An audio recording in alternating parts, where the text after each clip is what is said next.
Imagine surrounding yourself with incredible women who've overcome challenges, they've rebounded after failures and disappointments, and women who are not afraid to shine their brilliance to make a mark in the world. These women support other like-minded women because they know there is plenty of opportunity for everyone, and that together we really can make a difference, grow our businesses while have fun along the way. This is what Women in Leadership Podcast is all about. Welcome. I'm your host, Anne-Marie Cross. Grab a cuppa of your favourite beverage, pull up a chair, and let's get this conversation started.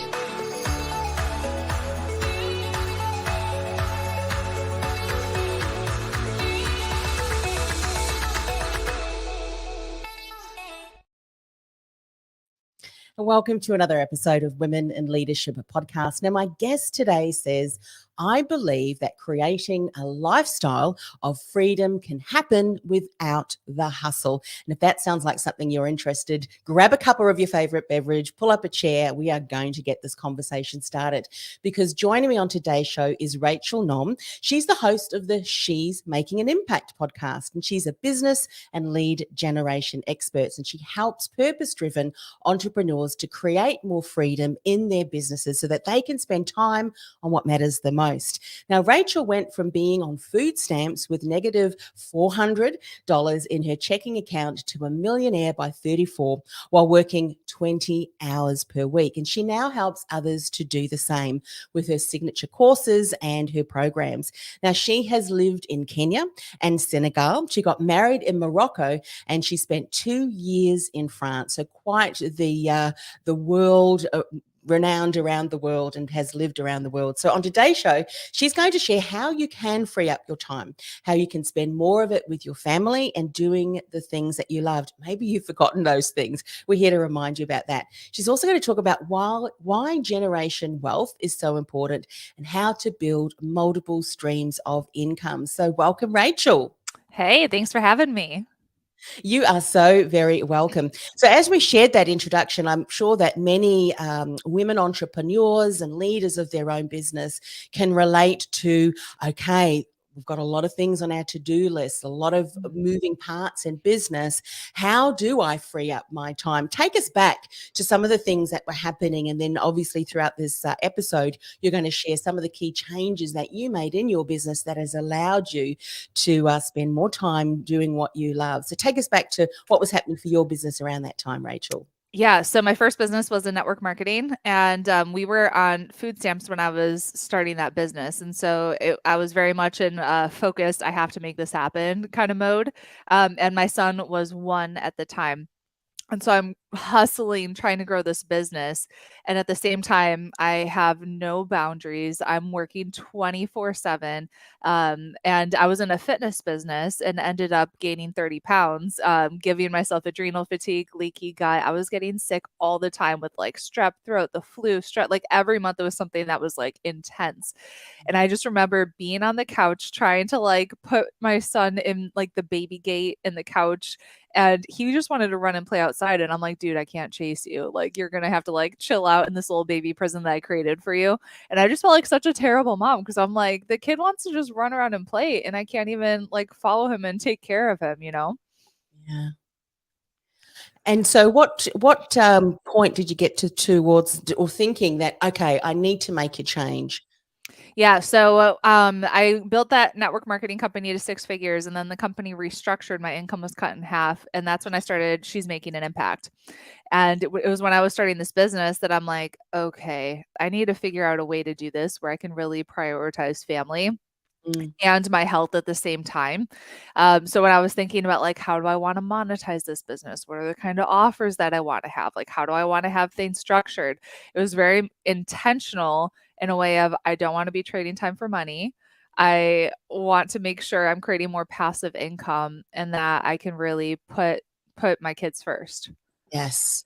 Love that. You know, one of the things that often will happen is there is something that will happen in the instance of that you've just shared. It was your son, your health. What I have often found, and through some of the interviews that I've had on Women in Leadership podcast, is that women have tended to wait till their health got so bad that they could not move forward. And we don't want people to get to that particular position, because then they need to really take time out to make sure that their health and their bodies are, optimal. So what were some of the changes that you made? And why I ask you that is because, there are a number of different steps, and it can take a little bit of time to build that momentum. And what we need to realize is we have to give it time. We have to have that clarity and consistency to build that momentum. So what are some of the changes that you made and then stuck to, that you can really see these were crucial changes that I made in my life, my mindset, and ultimately my business?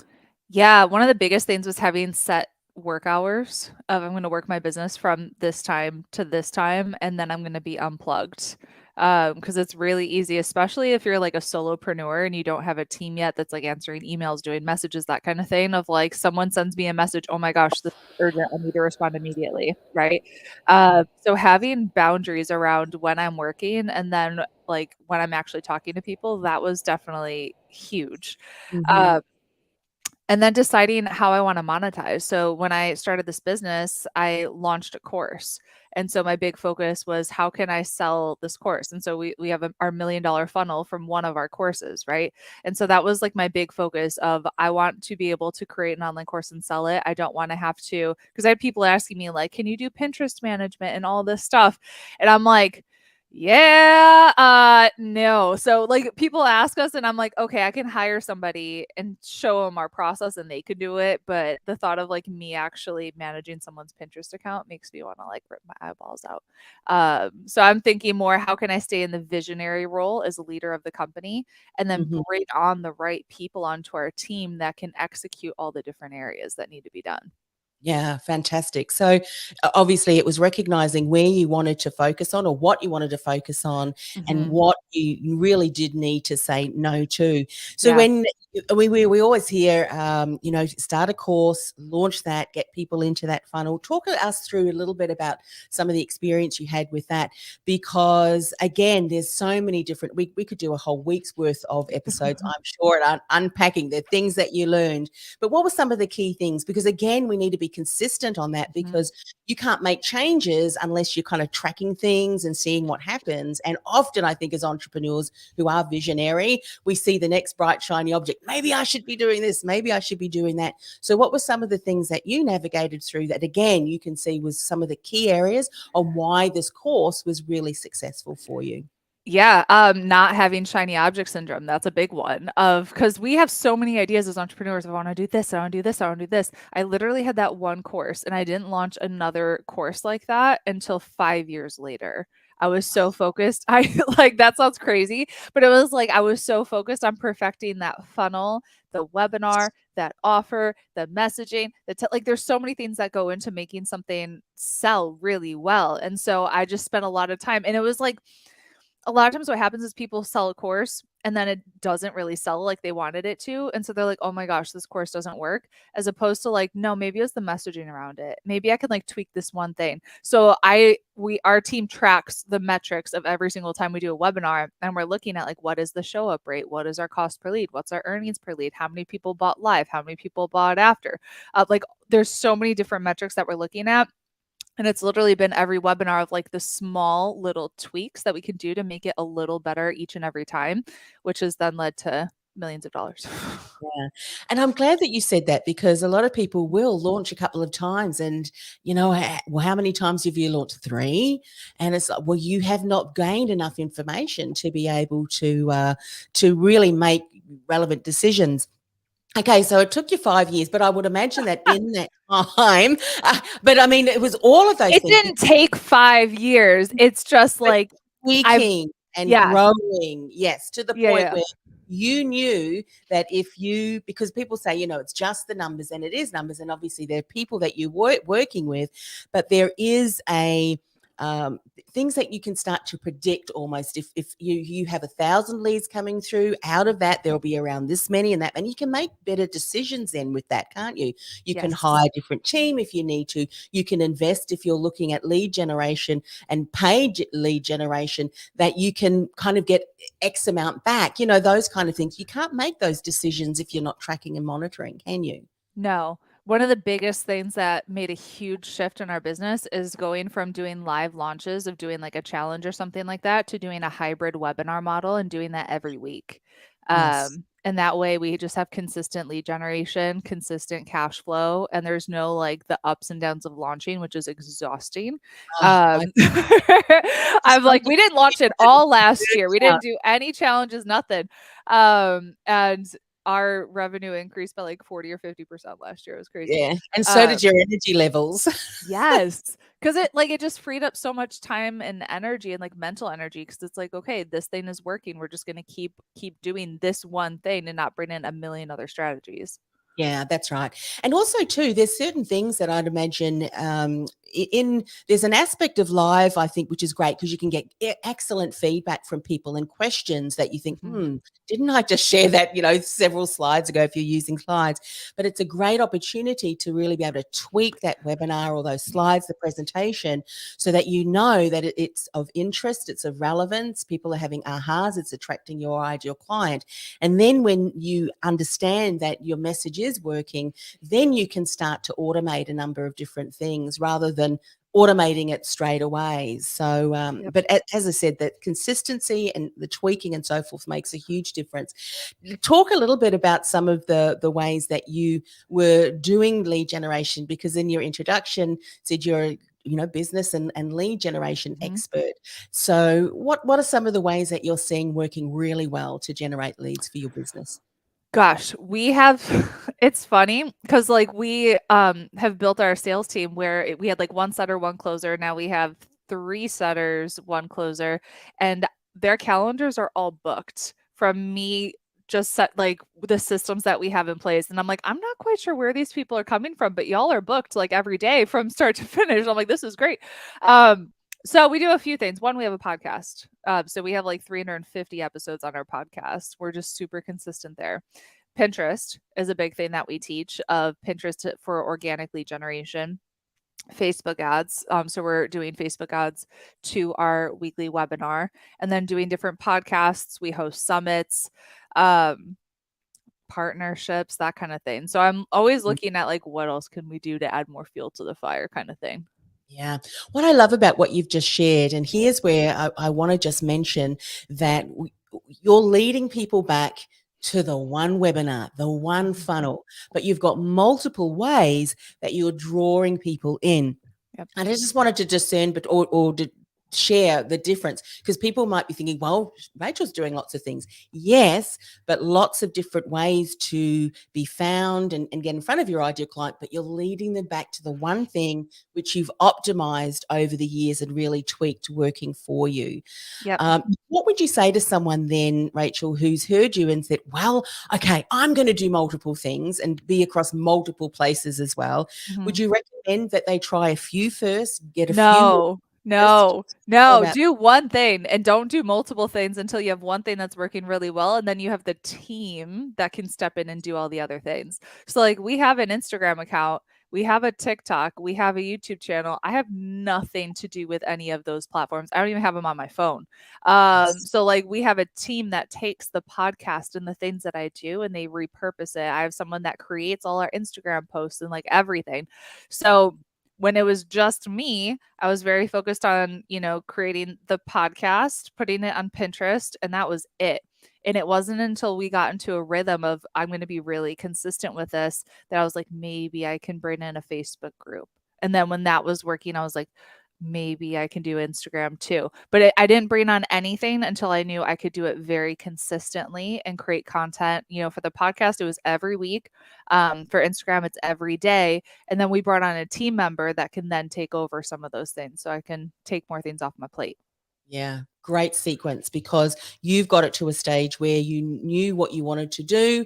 It then became repeatable, so you could Mhm. create a system and a task sheet, if you will, for your team members to support you, and doing it that way Yep. ensure that you didn't burn out, because that's what often as business owners we do. I don't know if this happens to you or did, Rachel. Obviously, no more. It just takes me 5 minutes. Nothing takes 5 minutes. My husband goes, "Yeah, I know what your 5 minutes. I'll see you in an hour." Just Pretty much. one more email, kind of thing. So, such a wise lesson in that. Let's talk about generational wealth being so Mhm. important. Firstly, what would you give as a description what you believe generational wealth is, Rachel? It's creating a legacy for our children, their children, so on and so forth. And so one of the things that my husband we do, like we create income with this business, right? Our even though our income has gone up a lot, we haven't really increased our lifestyle. So we still drive a 2007 Chevy Trailblazer and what's the other car that we got? We paid like $8,500 in cash for it. So we still drive like pretty cheap cars. We haven't like upgraded our lifestyle that way at all. And we just take the cash flow that's coming in and we look at how can we multiply this. So we bought an equestrian property in town. We operate businesses in Senegal. My husband's actually there right now. So we bought land in Senegal. We're building a chicken coop. We do car rentals. So we're buying cars, shipping them over to Senegal, doing a rental business there. So we're looking at how can we take the cash flow and not just use it to buy silly things that might bring joy for like a day and then you're like, oh, this is trashed already. We're looking at how can we take this and how can we multiply it and not put all of our eggs in one basket and have diversified income streams that are coming in. Yeah. And that beautifully segues into the third point you want to talk about, building multiple streams of income. What do you Mm-hmm. do to be able to determine streams of income that would suit you, what's happening in the marketplace? Because there's a little bit of forecasting to see where the industry is going, whether it suits you. I mean, I don't know. What sort of process do you go through to pinpoint those and then see those through? So within this business or like multiple the other businesses that we Well have? well, I would imagine you would probably use similar format or similar strategy in Yeah. your approach. So with anything that we do, we kind of look at what's this going to require of us time-wise. So like the biggest thing we really stress is lifestyle first. And so looking at okay, we could do Airbnbs or all these other things, but we need to get the team in place that could take over that so that way that doesn't become another job for us, right? So when it comes to like having different income streams within this business, I might offer private coaching, but I'm going to set it up in a way where it doesn't take more than a half an hour a month of my time. And then I have to make sure I'm charging enough to make it actually worth that half an hour a month of my time. Right. Yes. So we're looking at the time that it's going to require of us, the cash flow that it's going to create. Is it something that's going to appreciate and grow in wealth over time? Is it something that's going to require a team to have in place? Do we have that team in place or do we need to bring in people to support with that? Yeah, the biggest thing that I'm always thinking of is like, okay, if I do this, what is that gonna mean to my schedule? Am I gonna miss out on time with the kids? Like, because I want to be done at 3 o'clock, right? Like, I'm making an exception for you today. And And I'm grandma and grandpa in town. But it's rare that I say yes to anything after 3 o'clock because I want to make sure, I'm mom first and then business owner second. yeah. Why I love that you've provided more insight into that is because what I'm hearing you say, and I think this is what a lot of business owners don't do, is to identify, what are our core values, and for you, the freedom to be able to choose and to have time with your family, and Mhm. that is the lens through which every business decision is made. Yep. And I think as entrepreneurs, and thinking about what should we do in expansion, we always need to have something through which we look at things, because you've heard of people that have built a successful business and then ended up hating it. Why? Mhm. Because it was recommended. Sure, there was incredible market perspectives, customers and so forth. But if they fast forward it to what would my life be like if this was a success for me, would I really enjoy it? Would it give me the freedom? No, it wouldn't. Well, then it's not really a good decision to make. So again, what would you say, looking back through all of the business decisions, that you really sat down and thought about what are the core values? What's Mhm. going to drive us forward? That must have been integral for you, right? Absolutely. Because I was actually talking to someone, a business coach that, is kind of like recruiting me to work with her. And she was asking me, like, do you want to be like doing speaking engagements and that kind of thing? And I like thought about it. I'm like, Not really. Not if it's gonna take away from being with my kids. Like, every once in a while, maybe, but I don't want to be a speaker where it's, like, every week I'm on the road or something like that, or I have to do, like, these big launches. I've done speaking engagements. I actually got to bring my son with me to one in California, and he got to come up on stage with me. So I'm like, if I can, like, involve them in something like that, then great, but if it's gonna take me away every couple weeks, then no, that's not something I wanna do. Maybe when they're grown up, then that's something that I can pursue. But at this age, like, they grow up so quick. My son's almost 10, and I'm like, you're halfway done being Yeah. home with me, and then you're going to be gone. So I'm like, I want to take advantage while they're here because I know this stage won't last forever. Yes. But what a wonderful, what you're role modeling to for your children, entrepreneurship and so forth. I think Mhm. being able to see it in action through parents or grandparents, I think is wonderful because, yeah, there's things that you can teach them, but if you can show them and immerse Mhm. them through that, I mean, what a wonderful opportunity for them.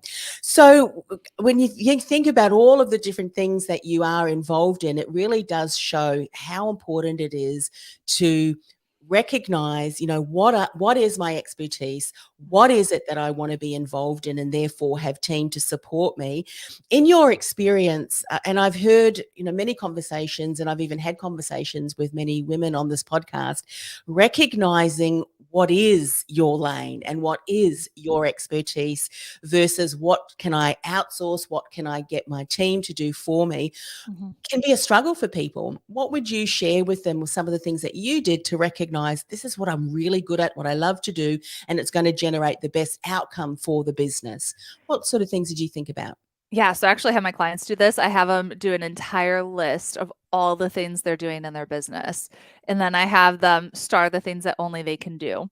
And it's so funny when they do this, they star most of the things on that list. And I'm like, you do not have to do all of that. Are you? Because they have in their head that they're the only one that can do it well, right? Like, they don't have faith in other people being able to step in. And I'm like, do you really have to be the one that coaches your clients, or can you bring in like another coach that comes in and supports, right? So, like, that's something that we did with my program Activate.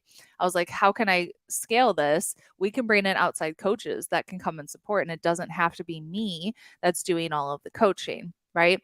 And so Yes. look at all the things you're doing in your business. What are the things that have to be done by you, which in reality, it's not very much. Like, when I was like, do I have to be the one creating Instagram posts? No. Like, I can hire somebody that can take my content, my voice, and then put it into a post, right? So the things that only I can do, I create our course content. However, I have team members that their zone of genius is certain things that we have in our courses. So I'm like, Ariana, you're going to create this video, this module, because she's better at it than I am, right? So Yes. I'm the one that's like creating the vision around what we're doing. And then I have different team members that are going to come in and execute it. So another thing, I don't have to be the one like doing the sales calls, the enrollment calls, talking all our leads. We have team members that can do that. And now that I've really worked with some of those team members, they're closing better than I could probably close, Mm-hmm. right? Because I've really poured into them over the past couple months. Um, so what are the things that only I can do? Well, this right now. Usually it's like we have someone that can actually create the outline of the content, and then I show up and deliver the content. Yes. Our team members can write emails pretty well in my voice now. I still write some emails, but like, we have people that can come in and do a really good job, and then I might just approve it. But for the most part, I really try to stay in the visionary role, the leadership role, and kind of like leading the ship, Yeah. so to speak. So important, isn't it? So important to do that. Share a little bit of, if you will, about, with the team, and, were there different stages that you worked through in that? Because there were things, I'm sure, that as you would look at your list, or as your clients look at your list, it's a long list. It's like, Mhm. wow, there are a lot of different things that I can be delegating, getting set up and delegating to team. And I'd imagine that there's certain stages that you would do, because you can't just all of a sudden, because you want to be able to support your Mhm. team members to really be able to thrive as they take over the role. Otherwise, you have a whole mess of things that you have to manage and micromanage, and we don't want that. Yeah. So what are some of the key things that, if someone is listening and thinking, you know what, I really do need to start delegating more, would be some of the administrative skills, some of the repurposing skills, those Yeah. things would be firstly what you would do rather than say coaching clients and Yeah. things like that. What would you say to that? And yeah, because I mean, you can't get rid of everything all at once. It's just not realistic. Like, I'm still the one that's leading our sales team. We're eventually going to bring in a sales director to do that, but right now it's me. So like it's an evolution, right? So in the beginning, I would say customer service, right? So think about what's your hourly rate? So if my hourly rate's $3,000 an hour, why would I do a $20 an hour task? Yeah. So think That puts about, like, spin on you know, things, doesn't it? put it in perspective. Yeah. So customer service is a big one. Social media is another big one. And then for me, I was looking at where am I getting stuck or spending a lot of time and energy that I don't need to be. So I was like getting stuck in Active Campaign and ClickFunnels. Like my brain doesn't work in all the automations and the mapping that happens within Active Campaign. And so I brought in a higher level virtual assistant. I paid her like a little bit more, like $35 an hour, as opposed to just like a standard VA. But she was so smart and could come in and take care. She didn't even know how to operate those systems, but she's like, I'm smart and I'll figure it out. And she did. And she's been with us, 5 years now. And she's since progressed into being like our business manager that's now managing the other people on our team. So in the beginning, it was more what was taking a lot of my time, energy, and attention. So like if I'm spending $3,000 an hour to figure out this task, but it's taking me 20 hours to do this, Ariana could step in and I pay her $35 an hour and she does it in an hour because she's quick, efficient, and that's her zone of genius. So it's just looking at things differently of like, no, you're wasting so much money by not hiring somebody to take over some of these tasks for you. Yeah, so important. I've been doing some listening to some different podcasts and just things that I've been seeing and observing as people expand their team and expand and change, having to change their systems as their business grows. Yeah. And one of the hiccups and one of the bottlenecks that I have often heard about, and I want to try and ensure that this doesn't happen in our business, is that the visionary can have a great idea and think, if we do this, then this is going to, really make an impact. But then we also have to look at it from an operations point of view. Are our current systems working? Does anything need to be fixed or strengthened? What else do we need from that view? And so when you're looking to hire, and it sounds like Adriana is someone that's able to do that for you, be able to look at, okay, well, if this is what Rachel wants to do, we need to look at this because otherwise it's going to impact customer service because our program's not going to deliver. So all of these different things. So it sounds as like a hire that you really do need is someone who is kind of the technical operations kind of person. What have Yeah. you found in your business? Yeah, Ariana has been incredible.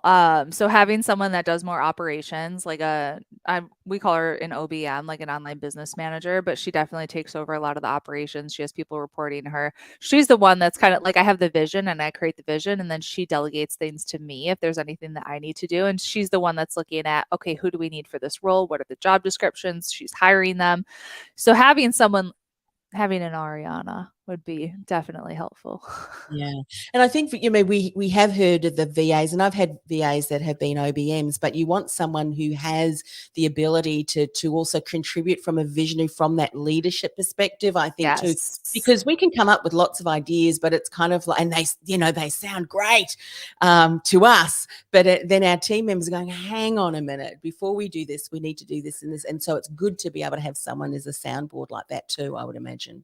100%. Someone who has good leadership skills and she creates a lot of the systems for us too. So basically she makes sure we have all of our operations in place and everything like that.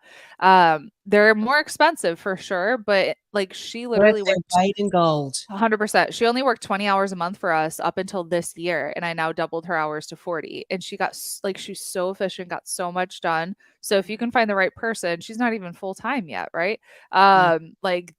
100% worth it. So you can imagine if you play this out, you're expanding your team, you're expanding the number of clients that you work with, because you've got to have the right team and the right systems in place to be able to provide the high quality service so that your clients can get the best outcome. And so the more team members that you have as a visionary, then either you do that yourself or you need someone to be more of a project manager to oversee. Do you need. And otherwise you have all of these team members and there's no one kind of bringing that together. That requires, I think, a whole other different skill set too, doesn't it? Yeah, because what was happening is everyone was reporting to me. And Yeah. so imagine I have customer service, I have social media, I have our Activate coaches, I have like everyone's reporting to me. And I'm just like, it's too many people, it's too much. And so Yeah. that's when we switched Ariana to being OBM. And then we created an org chart and we're like, okay, who's reporting to Rachel? Who's reporting to Ariana? And then we could clearly see all those roles and they were clearly defined. That made a big Yes. difference. Yeah, love that. And all of this happens all at the same time, doesn't it? It kind of, well, this happened. We don't want that to be a bottleneck. Let's create a system or tweak the system that we're currently using. Otherwise, it can continue to be fires that you put out. And that's one of the things that I think will take your attention away from doing what you do best, isn't it? Yeah. Having to put out that fire. And if you've got someone on your team to be able to do that, so that's a note to you guys who maybe are thinking we need an Adriana on our team. And I think hiring team, that's just something at the moment we're in the process of appointment setters as well. Okay. And I remember listening to a podcast interview last week, and they said, we went through hundreds of people. And I'm thinking, oh my goodness, but it is, isn't it? Are you always looking for the right team member? And that's just part of the process. And when you've got the right team member, make sure you look after them because treat them so well. Yeah. Like we have some people on our team. I'm like, oh my gosh. So I'm like sending them spa gift cards and like other things. I'm just like, I love you. Don't ever leave me. Yeah, exactly. Your team, you are your greatest asset in your business, and your team is the greatest asset in your business. Because if you remove them and had to do everything yourself again, you probably couldn't. You'd probably, how do I do this? Because it's set up so well, you don't have to manage that. Rachel, I've loved today's conversation. Share a little bit more about how people can get in contact with you. Share the name of your podcast again, all those details if they want to reach out to find out more. Yeah, so She's Making an Impact pretty much everywhere. So it's the She's Making an Impact podcast. She's Making an Impact on Instagram. The She's Making an Impact Facebook group. We do a lot of stuff in there. So if you just go on Facebook and search for She's Making an Impact, you can jump in there. And then if you want to jump into Pinterest and learn some of that stuff, you can just go to freepinclass.com and join our next live training. Terrific. Thank you so much for coming on the show, and thank you for breaking your rules a little bit around boundaries. I'm so glad that you did, thrilled that you did. And please reach out to Rachel on all of those different channels. Look for She's Making an Impact and you'll be able to find her. Thanks once again, Rachel. Thanks for having me. Hey, it's Anne-Marie. Before I go, are you a coach or a consultant who feels like the world's best kept secret? Your experience is vast, yet secretly you're frustrated because despite all of your hard work, you're just not getting the visibility, the recognition, or new clients you'd hope for, and you don't know why? I've created a free resource that'll help you build visibility, generate leads, and enroll dream clients with ease because you're seen as a trusted authority, even in a crowded marketplace. And you've positioned yourself as the choice versus just a choice for your dream client. To get started, go to annemariecross.com/gift. That's annemariecross.com/gift.